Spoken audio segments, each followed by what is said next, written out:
অবস্থানরত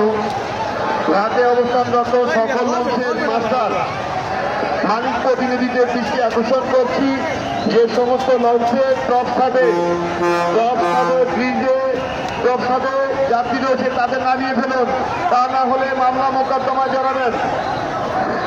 যে সমস্ত নৌজাহাজগুলি ঘাটে বাতিলরত অবস্থা আছেন, ঘাটে